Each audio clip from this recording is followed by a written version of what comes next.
જે રાજ્યસભાના સાંસદ ઇમરાન પ્રતાપગઢી અને કોર્પોરેટર અલ્તાફ ઉપર એક FIR દાખલ થઈ છે અને આ FIRનો જે આખો બનાવ છે એવો બનાવ છે કે સિટી A ડિવિઝન પોલીસ સ્ટેશનમાં જે સંજરી એજ્યુકેશન જે ટ્રસ્ટ છે આને દ્વારા ગઈ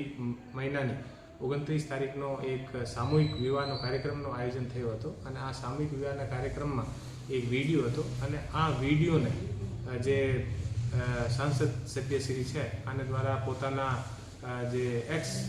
હેન્ડલ છે આના ઉપર શેર કરવામાં આવેલો હતો અને આના સાથે એક ગીત લગાવેલો હતો અને આ ગીતના જે શબ્દો હતા એ શબ્દો બહુ ઉશ્કેરણીજનક હતા અને આ સંબંધિત જામનગરના સિટી A ડિવિઝન પોલીસ સ્ટેશનમાં એક ફરિયાદ મળી હતી અને આ ફરિયાદ આધારિત કાલે એક FIR દર્જ થઈ છે અને જે આ FIR દર્જ થઈ છે આ FIR મેં ઇમરાન પ્રતાપગઢી રાજ્યસભા સાંસદ છે એ આરોપી છે અને અલ્તાફ ગફારભાઈ ખફી જે જામનગરના કોર્પોરેટર છે એ આમ આરોપી છે અને બીજા જે સંજરી એજ્યુકેશન એન્ડ જે ચેરિટેબલ જે ટ્રસ્ટ છે અને બીજા જે લોકો અને તપાસમાં જે પણ વસ્તુ સામે આવશે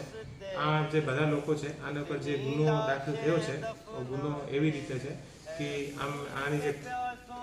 આની જે ગીત જે શેર થયો હતો આ ગીતના જે બોલ હતા યા આ ગીતના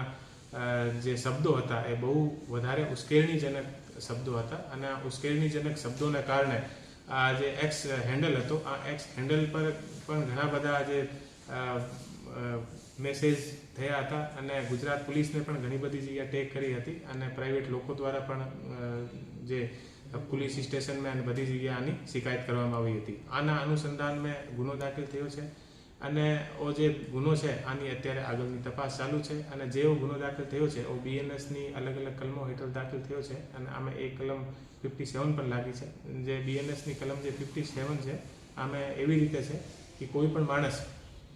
10 યા 10થી વધારે લોકોને કોઈ પણ જાતના ગુના કરવા માટે ઉશ્કેરે તો આ ઉશ્કેરણીના કારણે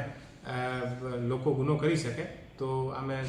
7 વર્ષ સુધીની પણ સજા હોય છે તો આ કલમ હેઠળ અને બીજી અન્ય જે કલમ છે